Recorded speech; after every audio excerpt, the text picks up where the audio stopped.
পশ্চিম মেদিনীপুরের পিংলার প্রত্যন্ত গ্রামের এক মাধ্যমিক পরীক্ষার্থী সুবীর দাসমাল, যে শারীরিক প্রতিবন্ধকতা সত্ত্বেও তৃতীয়বারের জন্য মাধ্যমিক পরীক্ষায় বসেছে। পড়াশোনার প্রতি আগ্রহ থাকা সত্ত্বেও বারবার ব্যর্থ হচ্ছে শুধুমাত্র লেখার সমস্যার কারণে। বিশেষভাবে 50% শারীরিক সক্ষমতার শংসাপত্র থাকার সত্ত্বেও সুবীর মাধ্যমিক পরীক্ষার জন্য রাইটারের সুবিধে পায়নি, যা তার পরীক্ষায় উত্তীর্ণ হওয়ার পথে প্রধান অন্তরায় হয়ে দাঁড়িয়েছে। সুবীরের ইচ্ছে শক্তি প্রবল, সে চায় মাধ্যমিক উত্তীর্ণ হয়ে ভবিষ্যতে ভালো কিছু করতে, কিন্তু তার মূল সমস্যা হলো লেখার ক্ষমতা খুবই সীমিত। প্রথমবার ও দ্বিতীয়বার মাধ্যমিকে বসেও অকৃতকার্য হয়েছে শুধুমাত্র এই শারীরিক সীমাবদ্ধতার কারণে। পরিবারের আশা ছিল এবার হয়তো সুবীর রাইটারের সুবিধে পাবে, কিন্তু সেই আশাও পূরণ হয়নি। পিংলার সাতরঙ্গী বিবেকানন্দ হাই স্কুলের ছাত্র সুবীর এবার মাদপুর বালিকা বিদ্যালয়ে পরীক্ষা দিচ্ছে। পরীক্ষার আগে বিদ্যালয়ের পক্ষ থেকে তার রাইটারের জন্য আবেদন করা হয়েছিল, তবে শেষ পর্যন্ত সেই আবেদনে কোনো ফল হয়নি। এমনকি তার পরিবারের পক্ষ থেকে কলকাতা শিক্ষা দপ্তরেও যোগাযোগ করা হয়েছিল, কিন্তু সেখান থেকেও কোনো সাহায্য মেলেনি। ফলে এবারও একাই পরীক্ষার হলে বসতে হয়েছে তাকে। হাতের ব্যথা নিয়ে কঠিন পরিস্থিতির মধ্য দিয়ে পরীক্ষা দিতে হচ্ছে। সুবীরের বাবা সমীর দাসমাল বললেন, ছেলে ঠিকভাবে লিখতে পারে না, তার চিন্তা শক্তি ও মেধা ঠিক থাকলেও হাতের সমস্যা রয়েছে। বোর্ড পরীক্ষায় রাইটারের জন্য আমরা আবেদন করেছিলাম, কিন্তু শেষ পর্যন্ত সেই সুবিধে মেলেনি। কি নাম তোমার? আমার নাম সুবীর দাসমাল। পড়াশোনা করছো? হ্যাঁ। কোন ক্লাস? এবছর 10 মানে মাধ্যমিক দেব।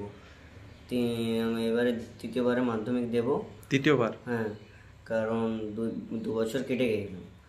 আর আমি কি কারণে কেটে আমার গেছে? হাতে পেন হয়, লিখতে লিখতে পেন হয়। আর ওটা আমি স্কুল কর্তৃক মানে আমাদের হেড স্যারকে বলেছিলাম যে একটা রাইটারের ব্যবস্থা করে দিতে। আমাদের হেড স্যার তো করে দিল না, তা আমি সাহায্য চাই আমার রাইটারের জন্য। কেন তুমি লিখতে পারো না কেন? হাতে প্রবলেম আছে। আর কি কোনো শারীরিক প্রবলেম আছে? না।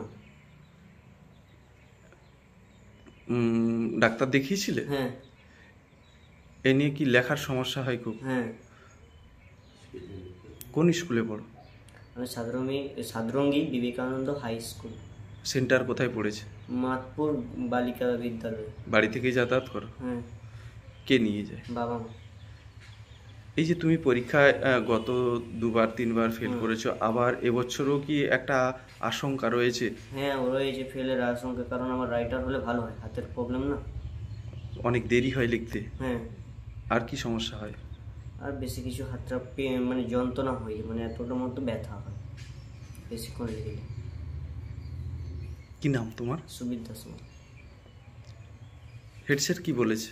হেড স্যার আমি যখন ফর্মটা আনতে যাই, তখন আমাকে উনি বললেন, তুই তো সিসি ক্যান্ডিডেট, তোর জন্য দিতেও পারে, নয়তো আমরা তো জমা দিয়েছি, তোকে নাইও দিতে পারে। তাই আমি ওটা হলো। তারপর আমরা নিবেতা যে ভবন আছে, ওইখানে বাবা মা গিয়েছিল, ওখানে বললো দেওয়া যেতে পারে এভাবে যদি ফর্ম ফিল আপ করা হয়। তো আমার বাবা মাকে বললো শনিবার ডেকেছিল, শনিবার আমার মা বাবা গিয়েছিল ওখানে যাওয়ার পর ওখানে ওনাদেরকে বললো যে স্কুল থেকে জমা পড়েনি। আরে আমাদের স্কুল থেকে নাকি কর্তৃপক্ষ এখানে জমা দিচ্ছেন, মানে মেদিনীপুর বোর্ডে কোনো জমা দেয়নি, এরকম বলছে ওনারা। আমার ছেলে এবছর মাধ্যমিক ক্যান্ডিডেট ছিল, ও বিশাল সাইড রাইটার দেওয়ার কথা ছিল, কিন্তু শেষ মুহূর্তে আমরা জানতে পারলাম যে স্কুল থেকে রাইটারের ফর্মটা জমা দেওয়া হয় না। মানে কারা দেয়নি? স্কুল কর্তৃপক্ষ দেয়নি, আমাকে বোর্ড বলেছে। স্কুল কর্তৃপক্ষ বলেছে যে মিদনাপুর আমাদের যে মিদনাপুর অফিস আছে ওখান থেকে জমা দেয়নি। মানে কেন রাইটার কেন লাগবে? আমার ছেলের ব্রেন ডিসেবিলিটিতে ভুগতেছে, 50% তার আছে। আমার কাছে সব কিছু ডকুমেন্টস আছে। লাস্ট 5 তারিখ মেডিকেল বোর্ড বসেছিল মেদিনীপুরে, সেখানেও আমার বাচ্চার দিয়েছে একই রিপোর্ট। এতে সমস্যা কি হয় ছেলের? ওই লেখার সময় গুলিয়ে ফেলে, বসে থাকে, লিখতে চায় না, খুব চঞ্চল। এই নিয়ে স্কুল কর্তৃপক্ষ কোনোভাবে আপনাদের সাহায্য করেনি? না, কর্তৃপক্ষ শুধু বললেন আমরা তো জমা দিয়েছি, মেদিনীপুর অফিস জমা দেয়নি, আমাদের করার কিছু নেই। আপনারা কি চেয়েছিলেন? আমরা চেয়েছিলাম রাইটার নিয়ে বাচ্চাটা একটু পরীক্ষা দিয়ে যদি পাস করে, মানে একটা ভবিষ্যতের চিন্তা। স্পেশাল চাইল্ড তো। এই মুহূর্তে বাচ্চার বয়স কত? 18। কোন স্কুলে পড়ে? সাতরঙ্গী বিবেকানন্দ উচ্চ বিদ্যালয়। সেন্টার কোথায় পড়েছে? মাদপুর বালিকা বিদ্যালয়। তাহলে এই মুহূর্তে কি ভাবছেন? এই মুহূর্তে আমাদের একটাই ভাবনা যে আমার ছেলের ভবিষ্যৎটা কি হবে সেটা সকল কাছে জানাতে চাই। স্কুল কর্তৃপক্ষ কি এই ক্ষতিপূরণ কিভাবে পূরণ করবে, তাছাড়া ভবিষ্যতে অন্য কারো এইরকম বাবা মাকে ভুগতে না হয়, বাচ্চাকে ভুগতে না হয়, তার জন্য একটা খতিয়ে দেখা হোক আসল দোষটা কার। এই গাফিলতির জন্য কত বাচ্চা ভবিষ্যৎ নষ্ট হবে। এই বছর প্রথম মাধ্যমিক দিল? না না, আমার বাচ্চা সিসি ক্যান্ডিডেট গত বছর দিয়েছিল। তো আমরা 23-এ পরীক্ষা দিয়েছিল প্রথম, তখন জানতাম না যে ও ব্রেন ডিসেবিলিটিতে ভুগছে। তারপর আমরা দেখালাম হসপিটালে, বনহুগলিতে হ্যান্ডিক্যাপ হসপিটাল। ওরা বললো আপনার বাচ্চার এই সমস্যা রয়েছে, আর হ্যান্ডিক্যাপ সার্টিফিকেট আমরা গত বছর পেয়েছি, আগে থেকে কিছুই ছিল না আমাদের কাছে। ছেলের নাম কি? সুবীর দাসমাল। আপনার নাম? প্রিয়া দাসমাল। বাড়ি? বাড়ি পাইকান্ডা উৎসব, পিংলা থানা। ওই বাচ্চাটা লিখতে পারেনি, মানে আপনি বলে দিচ্ছেন সেটা সব কিছু ক্যাচ করে নিচ্ছে। লেখার সময় হলে বিরক্তি ভাব, মানে এক্ষুনি লিখতে লিখতে এক্ষুনি উঠে পড়তেছে, মানে মেজাজটা মানে নয়, স্থির নয়। এটা নিয়ে সমস্যা কি হয়েছে? এটার তরেই তো মানে যতই যা করছে লিখতে পারছি।